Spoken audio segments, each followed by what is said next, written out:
Hey everyone, welcome back to Here in Apologetics. Super pumped you're joining us today. We like to talk about philosophy, apologetics, theology, and all kinds of cool stuff. So come and let's think and let's have fun. Today I have Josh Yen, and we'll be looking at Graham Oppy's logical problem of evil. So Josh, what's up, man? How's it going? I'm doing absolutely phenomenal. Thank you. It's been a crazy time in Hong Kong. It's been raining all of a sudden these days, but it's all good now. It's been a sunny day. How is it over there?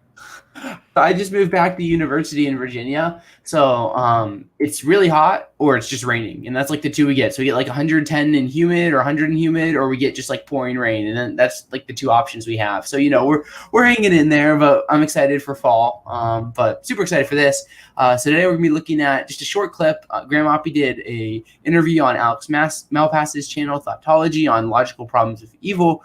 We pulled out a little clip of this where Graham brings out his own logical problem of the evil. So we're going to look at it. It's going to be a lot of fun. And Josh, do you have anything you want to say before we dig into this? Not really. It's a very interesting channel. And also Thoughtology is perhaps my favorite atheist YouTube channel. They're not to throw any shade on Alex O'Connor or anyone else, but I really like it. It's like high quality, like really academic stuff. And I really enjoy watching that channel. So you guys should all go check that out. Mm-hmm. Yeah, Alex Malpass's channel is really great. And this is a video really worth thinking about. And this is probably my favorite version of the logical problem of evil, because there's just a lot of fun things to think about. And I think it gets to like the issues very quickly. And I do want to say, like, if you know, like Graham Oppy, he doesn't see this as some sort of like decisive defeater, which is like why he's an atheist. Like you'll see in this clip, he's like, yeah, I mean, I don't accept this argument. But he kind of tries to draw out what he thinks are some like inconsistencies in like a theistic worldview. So we're going to draw that out and have a lot of fun. So you ready to get into this first clip, Josh?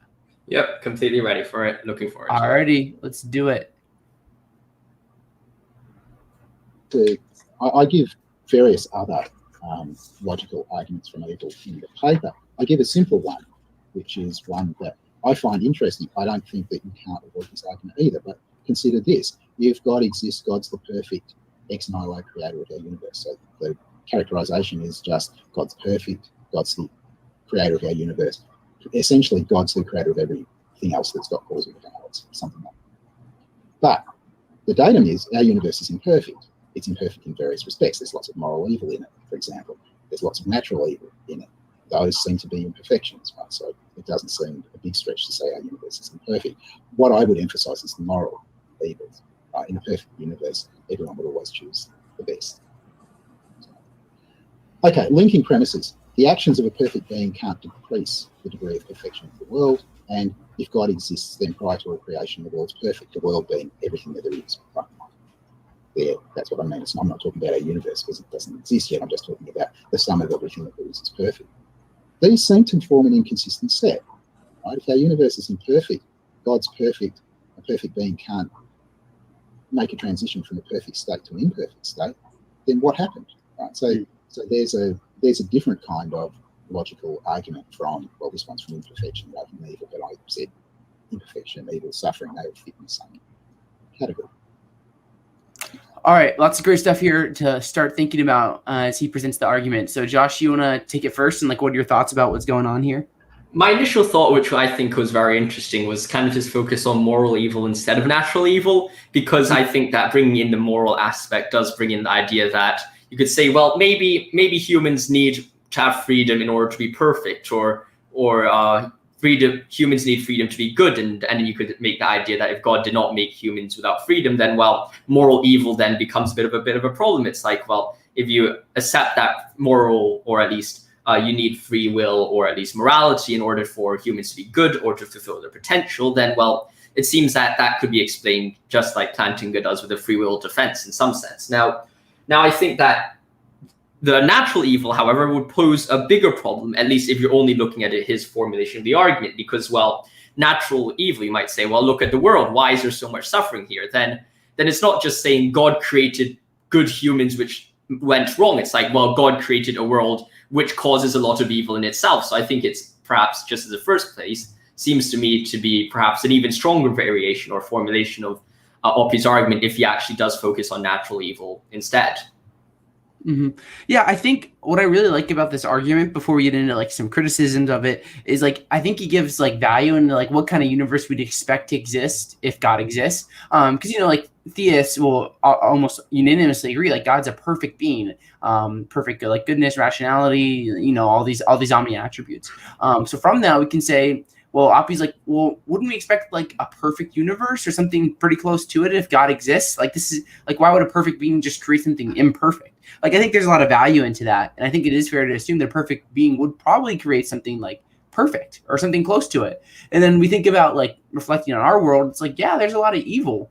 But we have to remember, at least in my mind, not to get caught up in like just this moment, because we think about like from a Christian worldview, like we as Christians would seem like the Christian God exists, and it's like, yeah, the evils are part of creating something perfect, which seems to, at least in my mind, just preliminary, like it seems like they almost fit better with a Christian worldview, because it's like, okay, well, yeah, there's these imperfections, but perfection is coming, at least according to Christianity. So we may not have as big of a problem as initially we might think we might with this argument. So what do you think, Josh? I think that idea is just very nice. It's like, what do we exactly expect from a Christian worldview? And I think that there's this idea, if you look at any story in history, you look at Lord of the Rings, it's my favorite. It's like, well, there's always the immediate critique of Lord of the Rings. And now I sound like a new atheist if I critique it, but it says like, well, why did they just take the eagles and fly them directly to Mount Doom and just drop the ring in, and like the most literal taking of the text? And you might look at that and you're like, well, doesn't that just kind of defeat the entire purpose of the story? Like, and we could apply this idea to humans in the world right now. If God created all of us in this kind of divine pseudo-perfect state, then well, what's exactly the purpose of humans? Because we, at least depended on your theological stance, of course, but assuming that God actually had angels around him before kind of the creations of humans, if he just created people on this world who were completely perfect and had absolutely no freedom, absolutely like kind of no kind of struggle or suffering, then well, you could say, well, what's the point of creating humans? He's just created another like angels 2.0. It's like you have to have really this kind of idea that there is struggling, there's suffering, there's a fall, but maybe that fall is a part to perfection. Maybe it's looking at the existence of the fall or existence of this suffering and saying, well, humans are only complete, or the story of humans are only complete when they're faced with so much suffering and struggling in the world. Yeah, I mean, I think that like I'm not convinced that like all suffering is evil. Like suffering can be used for good, and suffering in itself can be good. Like I'm gonna go on a run after we finish like this stream, and I'm gonna suffer a little bit, but I wouldn't consider that evil, because I'm just like a little bit out of shape, and that's just kind of like I'm growing in my capacity. In a similar way, like I think like sufferings can be helpful for like growing and making a more like a better story. Like just like aesthetically, if you think about it, like story one, God creates everyone in heaven, happily ever after. That doesn't seem as like aesthetically appealing as like there's going to be this story, there's going to be trials and tribulations, and there's going to be stories and sub stories and all these things going on, and then it's going to all end in a perfect way. Like the second option, at least to me, seems so much like intuitively just like better than like the first option. So I think I agree with you. Do you want to get into do you have any critiques of like the linking premises or anything you want to talk about with the argument before we get into the next section? Though I would actually just say that when we're talking about kind of this perfect or the suffering as a role in this perfect narrative, I want to make it very clear that, well, at least for me, we're not necessarily stating that all suffering is then justified by this kind of greater purpose or this greater idea, and now all the suffering is kind of all well and good here, because there are suffering in reality which is just immense and to some degrees is indeed gratuitous, but it's just to say that, well, not everything is as like at the face value as bad as we view it. That said, there are indeed evils which are just seemingly absolutely crazy out there, which you have to do more thinking about, and you can't just view it on a surface level kind of dismissal. Yeah, I mean, I honestly struggle when people say that there's no gratuitous evils. Like that's really hard, and I think that's totally consistent with Christian theology. Like to have gratuitous evils, but like I don't know, I kind of have that intuition. I do want to say though, with like linking premise one, so he prevents this argument, and he says the actions of a perfect being cannot decrease the perfection of the world. I wanted to talk about this a little bit here because I was thinking about this. And a few things like to think about is like a perfect being would still be perfect even if there's an imperfect universe. So like when God creates this universe with like chaos and death, and like we're living here in this world that's imperfect, like God's still perfect. So God hasn't changed. God isn't imperfect because he's done this. So I think this is something worth thinking about. And I also think about like if the universe is like all things equal better than like worse, like if it's a good universe, then it seems like, well, we have some justification for like God to create this universe. Like, so like, like obviously the universe isn't perfect, but it's not like horrifically evil either. There's just kind of like this balance, and like I think like almost most people would agree like the universe is better than it is worse. Like there's not many people saying we need to like nuke everyone because the universe is just filled with all this evil and it's not outweighed by like the goods of life. So there's that thing, and then the other thing I thought about is like in the beginning, like I talked about like given Christian theism, God is in the process of creating a perfect universe. So like traditionally, like we have the Christian response of like evils are a part of creating greater good that's going to lead to perfection. So I think ultimately like Oppy's claim that a perfect being would create something perfect actually is going to give weight to Christian theism, because in Christian theism, a perfect universe is in God's plans. We're just not there yet. So I almost wonder, like, as I was thinking about like this review and stuff, I was like, yeah, it's like seems to fit pretty well with like a Christian view of things where there's this story and we're growing and we're headed towards perfection. We're just not there yet. So I threw a bunch of things out there, but just stuff I thought about. So do you have any other thoughts, Josh?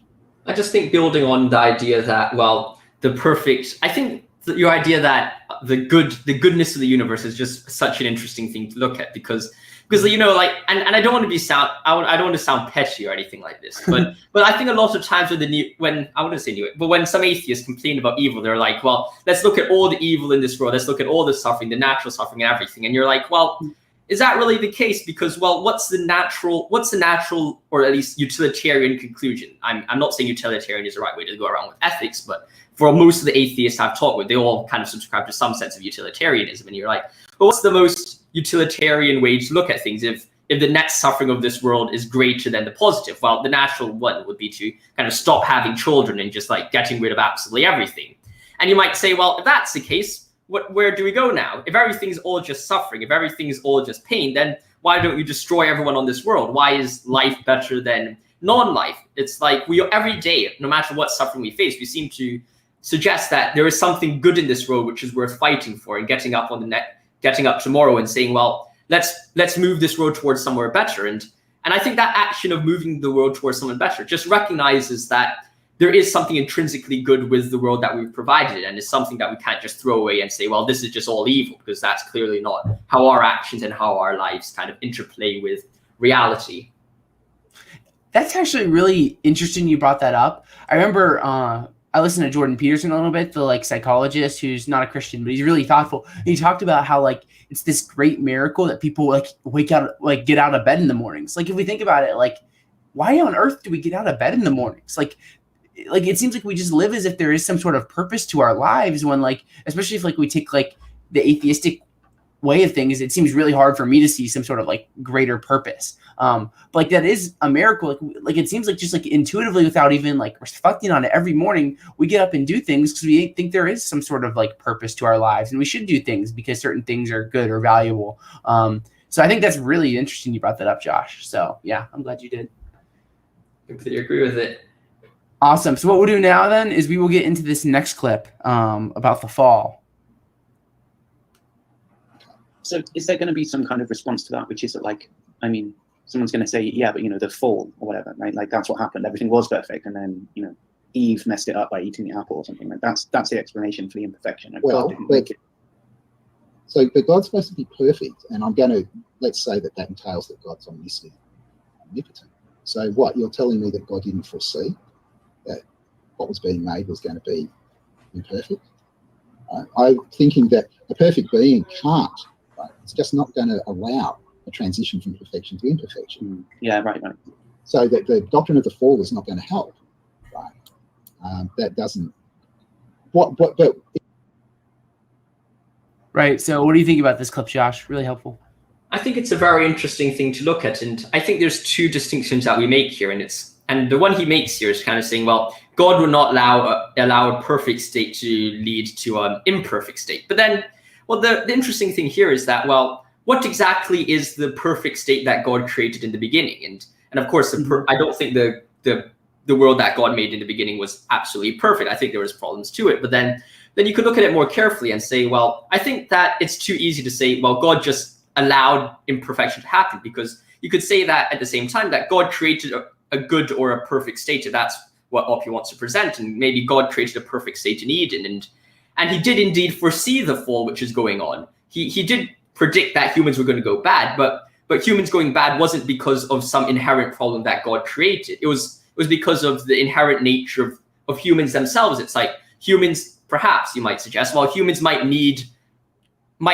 have this special property within them that requires suffering to achieve their full potential, or something along those lines. And I think that premise is actually is quite easy to defend, even though at face value the atheist might say, well, maybe that's not the case. Well, God could have just created them perfect in the beginning. But if you look at God creating free humans, assuming that freedom is indeed a very important part of human nature and human development, then you're saying, well, perhaps no matter what free humans whatever God made in the beginning, it's like humans would always have managed to fall at some time along the line. And if that's the case, then, well, I don't see any problem of this world going from perfect to imperfect. It's like God created a perfect world, and that fall was part of the perfection. It was part of the plan in the first place. And this is an idea that I think Hegel got into, and Hegel's not as Christian or doesn't view things as kind of we do, but he views it as the fall is part of the redemptive action. And it's like, well, he views the fall not as something which is bad, but in fact something which is good, that the world actually became better through the fall, because the fall brought along the redemptive nature of Christ, and not because God purposely made us to fail so that he could redeem us. We failed, and there was a redemption with it, within the failure itself. And that's something that is quite an interesting thing to look at, or an interesting perspective. Yeah, no, I think that's good. I think obviously like just thinking about this clip, like I obviously agree with Oppy, like God foresaw the fall. As Christians, we kind of probably have to accept that. And we talked about the transition from like a perfect and imperfect state. And I do think like there really is something to like this idea of there being like this great story. I think about like, if you like in Is God the Blessed, explanations of things, Josh spends like 20 pages building out this like great story theodicy, kind of talking about like what's going on here. And like there is this aesthetic impulse towards like stories and the beauty of stories, and having like adventures and journeys and challenges and like all these things. Like if we are just in a perfect state, like it seems like it's very unlikely we're going to get that if we just have this perfect state in the beginning. So I think I agree with a lot with what you're saying, and like the fall is part of that story of this great story that's unfolding that we get to be a part of in 2021. So anything else you want to add, Josh? Nope, I think that's basically everything for this section, and I have some other stuff later on. Yeah, so we'll get into this next clip where he's going to talk a little bit about contradictions. In one way, but in another way it does, right? Theists are going to say that linking premise is false. The actions of a perfect being can decrease the degree of perfection of the world. A perfect being can make an imperfect universe. I think that's kind of mysterious. Maybe theists don't even agree that it's mysterious. Maybe they just think, there's no problem here. That would be enough. Then there's no contradiction in their view. The contradiction is between something I believe and some things that they believe. But of course, we knew that there were such contradictions all along because they think God exists and I don't. Right? Getting contradictions by mixing together our views is all too easy.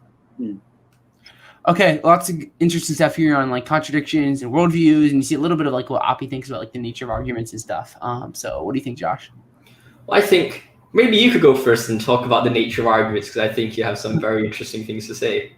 Yeah, no, I mean, I think that like Oppy brings up a good point on like the nature of arguments. Like I think it's very, very uncommon where someone's gonna like say like someone's a theist. They're going to look at like an argument for atheism and be like, oh, shoot, yeah, I was wrong. I mean, actually, atheism is true. Or like vice versa, where an atheist is going to be like, look at one argument and just become a theist. Like that seems very unlikely. So I think Oppy is right that like as theists, we're going to reject this argument because we have all these other reasons as well to think God exists. In like the same way as like an atheist, they're going to reject theistic arguments because, they believe God doesn't exist. So obviously there's going to be some tension there. So I agree with Oppy on like, I think he gets a lot of points right with the nature of arguments. Obviously there's some disagreement and whatnot, but I think he is right about that. So yeah, that's kind of my thoughts on like Oppy and the nature of arguments. It's a good point. I think the nature of arguments is so interesting. It's because I think it's very easy to see kind of, you have all these arguments for an argument for God or an argument against God, and you have the atheist raising the problem of evil, and you have the Christian providing the response. Then perhaps there's this more fundamental argument at heart here, which is what exactly do we mean by God? It's like, and of course you watch some Jordan Peterson, so you probably know like he gets absolutely triggered when people ask him, do you believe in God? But then you think about it deeper and you're like, well, God might mean a lot of different things to a lot of different people. And this is not to say, well, now now half of the world are heretics, but it's more like, well, the role that God plays in everyone's life is different, and the way people interact with God is different in everyone's life, such that the view that people have towards God is going to be different, no matter how you kind of approach things in a phenomenological way, or even in perhaps a more philosophical way. It doesn't really matter, but you might say, well, maybe the atheist views God as something completely different as what the theist actually views God as. I think that was what Oppy is saying, such that when the atheist raises the problem of evil might actually work, but it only works for the God that the atheist is thinking that the theist believes in. And in the same way, the problem of evil does not work for the theist, not necessarily because the argument the atheist raises is wrong on their view. It's just that the subject of the argument, God, is just a completely different being, such that there is actually no problem of evil occurring at all. Yeah, no, I think there's something right to that. I think Oppy's argument's good because it kind of gets towards like a perfect being theism. Like if you think about like Mackey's argument, I don't know if it's necessarily going to reach like perfect being theism. Like, but I think Oppy's argument's like, well, we have this tension between like saying that God is perfect, like perfect being theism, and like an imperfect universe. So I do think that's helpful to think about. I think you're right. Like not everyone has like a full out concept of God. Like it's definitely a challenge to have. I do want to say with like the contradictions, like Oppy, he brings this point again where he's like, well, like God is perfect and this universe is imperfect. So God's doing something and he's creating something imperfect, which seems to go against like a perfect nature. But like, once again, like I just want to remind people, like God is still perfect in an imperfect world. Like God doesn't become like less morally perfect when he creates this imperfect universe. Like he's still perfectly good. And if the goodness of the world outweighs the evils of the world, it seems like prima facie, like God would have some justification for creating this world. And if there's more bad than good, then why don't we just destroy everything? Like I think that's an important point to remember. And like we talked about like previously, like Christian theism, we're progressing towards perfection. So it seems like, well, Christian theism would be compatible with this argument because it's like, yeah, evils are a part of this story and this soul building and such that progresses towards perfection. So a few points there. Do you have anything else you want to add, Josh? I think there's something which is very interesting, and it's like, well, what exactly do we mean by good? And a lot of people like to say, well, good is just the act of, good is something which is found within actions, and there's nothing much when you go beyond it. There's like kind of the Kantian idea, and not really a Kantian idea, but there's like this kind of, if you follow the rules, the set of rules, then it's good. And I have to admit, there's some parts of that kind of feeling found within some forms of Christianity, which I don't necessarily agree with. And there's no point me going into that kind of what I agree with in Christianity or not. But it's kind of like, a lot of people like to say, well, as long as you follow the rules in Christianity, then everything is fine. As long as you follow the 10 Commandments and whatever in the Bible, then everything's good. But that's not necessarily what is happening, I don't think. In reality, I think what really is good is like you look at the context, right? If you look at everything going around it as well, it's like, well, goodness isn't just something which is only good in the sense that you're only doing the actions. It's goodness being the property of you being able to do what is worse and doing what is evil, and doing so much more evil, but you're still choosing to do the good because assuming you're a baby, right? A baby is quite weak. I have a few cousins who are like 2 or 3 years old. They can say thank you to you. They can say they could do all the right things, but would you really call them, oh, very, very good people? I wouldn't say they're very, very good people because, well, they don't have any potential to do evil. It's like, would you award a random person in society for being a moral, virtuous person when compared to someone, a great leader who has the chance to cause horrible wars, but also have the chance to do great good with their power? I think the second person is clearly more good because they also have the great potential of evil. And God creating this world is actually a very good world because the world itself, we know, has a great potential of evil. We've seen horrible things happening, like the Holocaust. If we're just looking at moral evil, like Oppy, we've seen the Holocaust. We've seen the great purges of Stalin. We've seen the world and humans created with great potential of evil. But that great potential of evil comes with a great potential to do good as well. And perhaps it's this dynamic which makes it such that the world that God created was always a good thing, and that the fall was actually part of that goodness of the world. It's giving humans that potential to do evil. And as a result, the overall kind of situation is actually better with the fall and with the evil than not with the fall and without the evil. I think, so this is something Swinburne gets at a little bit in some of his works that I've read. And like, I think there's something very right about what you're saying. Like I think about like myself, I have the potential to do horrendous things. Like, you know, I could do terrible, horrific things that, you know, or just, you don't even want to talk about because things are terrible. but I also have that same potential to do amazing, beautiful things. Like we can make the world we have the potential to make the world a much worse place and a much better place. Like we have this within us, and like there's something really beautiful about that, and like creating free creatures who can choose for themselves and decide things and build character over time. Like I think like every choice we make is important. Like I don't think like I could like go like kill a baby because I've just made choices in my life that's like, yeah, that's wrong. But I do think like originally, like, if you keep making bad choices or consuming bad things, like eventually you could do bad things. In the same way, if you can keep consuming good things, doing good things, you have the potential to do great goods you never thought you could even do in the first place. So I do think there's something really beautiful about that, where like humans, like we can really go both ways, and that potential is something very valuable, I think. Completely agree with you on that. Yeah. So what we'll do you have anything else to add, or we can get in this final clip?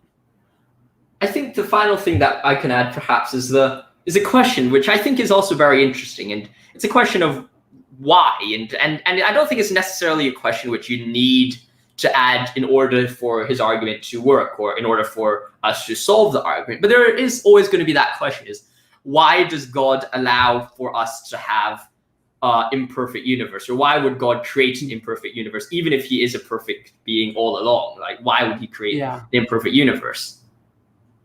Yeah, no. Are you asking me, or are you just like leaving? Yeah, I'm just curious, like, what you think. No, about I think a big part of like the way I think about evil is like building souls. Like we're here to grow. Like we're not just here to like live and eat and drink and accept Jesus and get our escape out of hell card and head on to heaven. Like that's not the Christian story. Christian story is building our souls, building our character, building our virtues. So I think like this imperfect universe allows us to grow. Like if there was no evil, how could we learn how to choose good over evil? Like we wouldn't be able to do that if there was no evils. We'd just always be choosing good. So like I think that's an important part of it. And then there's different things like we talked about, like the great story and like this beautiful story unfolding over time, and like the value of life, and like gives you like experiencing evil gives you a lot more appreciation for life. Like seeing people die makes you appreciate your life more, and it makes you question things more, which is good. So just a few things, I just solved the problem of evil. Just kidding. Yep. Zach's a new genius now, but I completely agree with that. It's an absolutely phenomenal thing, and I think that's perhaps the best way to respond to it. And there's also, of course, the idea that you're building on as well, that kind of perhaps this world itself isn't really imperfect. I mean, it might seem imperfect, but it's not imperfect in the strictest sense. And I think that ties into our responses perhaps to the last part, so we could play that perhaps. Yeah, I do want to say, like, getting back to like talking about like why do we get out of bed in the morning? Like this is human nature. Is like we get hit by a truck, things go wrong, crap's happening, like everything's going down. And then we get out of bed the next day and keep going. Like this is human nature to keep growing and progressing and to not stop. So like this seems like a very intuitive response, at least to myself. But you want to get into this last clip? Sure. Let's do it. I do want to say we'll probably have a little bit of time. I know there's a few people watching right now. We'll do a little bit of Q&A. But let's get into this last clip if it's related to like the problem of evil or something. So while I don't. Sorry, go on. No, go on. Well, I mean, it seems to me that, we were wondering before what Mackie meant by quasi-logical, right? I mean, I guess I've always thought that he meant something like, it seems to be part of the meaning of the word, the perfectly good being, right? He's just really unpacking what that means. What it means to be perfectly good is that you decrease evil wherever possible, or whatever it is, like increase goodness wherever possible. So certainly that's what he thinks. Yeah, and it seems like maybe for you, what it means to be a perfect being is that you don't make imperfect things. That's quasi-logical for you. That's kind of part of the meaning. It's analytically true almost, that a perfect being wouldn't do anything that leads to an imperfect universe existing. Is that right? That's how it seems to me. It doesn't make sense to me that a perfect being would make imperfect things. Would decrease the amount of perfection that's around. That just seems very weird to me. I'm not going to say that it's a necessary truth or an analytic truth or anything like that, because I'm just reporting this is really just reporting how it seems to me. But I talk to other people, I may talk to theists, and they don't seem to find it, or they don't all seem to find it weird in the way that I do. Yeah, right. I guess it's kind of, the perfection is just one of those things that everybody's filling that bucket with their own idea of what that means, it seems to me. It's quite unclear what it means. Everyone says it, but maybe everybody means a slightly different thing by it. I don't know. All right, so that's the last little bit of this we're going to look at today. So Josh, what are your thoughts on this last clip? I think it's a very interesting thing, and there's definitely the question about is he talking about short-term perfection, or is he talking about long-term perfection? Because I think if we look at the situation, we're given a story, right, or given a book, and let's just use Lord of the Rings again, because that's perhaps the only thing which comes into mind immediately. It's like, well, is it perfect? Is the situation perfect? And then you might say, well, what exactly do you mean? Is the situation of Lord of the Rings perfect? Well, you might say, well, in the middle, Boromir dies. Or you might say, well, Frodo gets stabbed by the Nazgul. And you're like, well, that's not a very good situation. You might say, well, short-term wise, the perfection isn't very good. Then you look at the end state of people going to Valinor, which is kind of like the heaven or the place of the gods. And you might say, well, that's perfect in the long term. And then you really have this weird question where it's like, well, then is it really perfect or is it imperfect? Because yes, there's imperfections on the way, but it's a perfect conclusion. So then which one are we talking about? Because if we view everything as long-term perfection, then I think that the entire problem that Maggie raises just goes away. Yes, God creates the universe with short-term imperfection, if you're willing to even grant that, because as we've discussed before, maybe there isn't even this short-term imperfection, but assume we even grant that there is short-term imperfection. We could say, well, God created a universe with short-term imperfection, but there is long-term perfection, and that long-term perfection is what matters. And as a result, God actually created something which was perfect all along. And then it really depends on how you kind of define your view of perfection here. Yeah, and it's hard because, like, thinking about, like, if we're talking about, like, humans and moral evil, like, we're never going to be, like, perfect in the sense that, like, we're going to be God. Like, because we think about, like, God is, like, a perfect being. Like, as humans, like, maybe one day we'll have perfect goodness and, like, we won't choose to sin. But, like, I'm never going to be perfectly powerful or, like, have perfect knowledge. Probably still going to get things wrong from time to time. Probably not going to have, like, perfect rationality. So in some sense, like, we're never going to be, like literally God who's perfect in every way. So I think that's important to remember, like, what exactly, like, does it mean we expect? And I think with Oppy, it's like, well, we wouldn't expect all these evils. I mean, maybe we wouldn't have, like, God would just create creatures that are just God, if that's even possible, which I think that's kind of incoherent. But, like, he's like, well, what's with all these evils going on? And then I kind of say, well, we've talked about this a lot. Like, well, there's different reasons. Like, the story thing is super well, because, like, no one will buy a book that's like they lived happily ever after, the end. Like, that's it. You know, like, no one wants that. It's like the story is so, like, intrinsic to human nature, to have these, like, trials and hardships and subplots and all these things going on. Like, it's very, very intuitive. So yeah, that's kind of my thoughts. I really enjoyed thinking about this, like, argument from evil. Completely agree with you on that. It's really fascinating. Yeah. So I don't think there's any questions. So I thank you everyone who joined us. I didn't know if people were going to watch a video at 9 a.m. I guess it's 9 p.m. in Hong Kong. But Josh, do you have anything you want to add before we start to wrap things up here? I think the final thing we can wrap up is actually a question, and this comes out of absolutely left field, but I was wondering, like, well, what exactly do you view as heaven? Is it perfect in the sense that everything is absolutely good, or is it or is there actually suffering and struggling in heaven? But at the same time, it's like when they say there will be no more pain, no more sorrow, and no more tears, it's in the sense that humans fully appreciate heaven, and as a result, they're not crying. Which kind of situation do you think it is? I'm kind of torn between the two. I have no idea. I'm not the person to ask on this. Yeah. But, like, from what I understand, like, I've heard, like, I have not studied eschatology, like, at all, so I'm not the person to ask about this. But, like, me just winging it, like, I've heard, like, it talks about, like, there's, like, a war in heaven. So in some sense, like, there's going to be something, but, like, was that just in the past? Is that going to happen, like, you know, at the resurrection of the dead and after, like, final judgment? Like, then is, like, all the suffering over? I honestly don't know. I mean, I think there's going to be, like, some suffering in a sense of, like, I'd like to think, like, I'd still be able to exercise. Like, I don't think I'm going to have, like, this perfect stamina like Conte, where you can just run and never stop. Conte is a Chelsea soccer player who's just crazy in midfield. I think so. There's got to be something, but then, like, that, like exercise, like, that's not morally evil to suffer when you're exercising. So there's got to be some sort of suffering, but I wouldn't think it would be evil. Like, I don't think there's going to be, like, murder and torture or, like, anything like there's going to be no genocides or, like, murders in heaven. So yeah, I don't know. It's something I haven't really thought about a lot. So do you have any thoughts, Josh? I just completely agree with you. I tend to lean towards the point that there would be some sense of struggle or suffering in heaven. To what degree, I honestly don't know. And it's been something I've been kind of thinking about recently, and it's just kind of interesting place to perhaps leave off or end off, kind of leave it hanging a question perhaps. Yeah, so to everyone listening, maybe just like research it and reflect on it and think about it, and maybe even leave it in the comments. Like, what do you think heaven's going to be like? Because, man, it's an interesting question, and we have little hints in Revelation and little hints from Jesus, but, you know, like, there's a lot of mystery here. So, yeah, it's been a lot of fun, Josh. I've really enjoyed this conversation. Really enjoyed Graham Oppy's work. It's a lot of fun to think about. So, anything else? Any questions where you want to, like, destroy me with before we wrap things up here? Nope, it's an absolute pleasure to come on your channel like always. I always love doing this on my afternoons. It's really fun. Get my mind thinking a bit before school starts again. It's an absolute pleasure being here. Yeah, it's super fun to talk with you, and I love doing this, and I'm glad you keep saying yes, because it's fun to look at these different things, and we've looked at like the problem of evil or like cosmological arguments and like everything else in between, all kinds of fun stuff. So yeah, it's always a pleasure to talk with you, Josh. I'm sure this won't be the last time. So thank you, Jesus, Enigma, Oscar, everyone else who joined.